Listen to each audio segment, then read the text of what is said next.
ഒരു 44 നാരിയത്ത് സ്വലാത്ത് കൂടെ ഓരോരുത്തരും ഇൻഷാ അല്ലാഹ് അടുത്ത മജ്ലിസിലേക്ക് ചൊല്ലി വരണം. ബുദ്ധിമുട്ടാവോ? ചൊല്ലാൻ കഴിയില്ലേ? ഒന്ന് ഇൻഷാ അല്ലാഹ് പറയ്. എത്ര നാരിയത്ത് സ്വലാത്ത്? 44. അത് പറ്റാവുന്നവരോടൊക്കെ പറയും വേണം.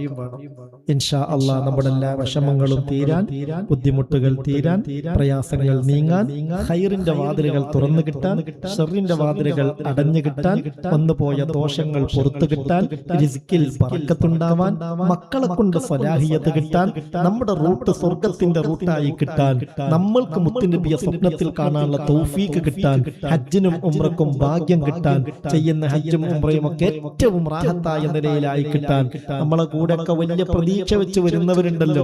ഇപ്പൊ ഉംറക്ക് ഗ്രൂപ്പ് ഇല്ലാഞ്ഞിട്ടോ കൊണ്ടുപോകാൻ ആളുകളില്ലാഞ്ഞിട്ടോ അല്ലല്ലോ, അവരിങ്ങനെ പ്രതീക്ഷ വെച്ച് വരുന്നത് അതാ നിലയിൽ ആത്മീയമായ റാഹത്ത് കിട്ടണം, എത്തേണ്ട കേന്ദ്രങ്ങളിലൊക്കെ എത്തി ചെയ്യേണ്ടതുപോലെയൊക്കെ ചെയ്ത് റാഹത്തായി തിരിച്ചു വരുന്നുള്ള പ്രതീക്ഷയിലാണ്.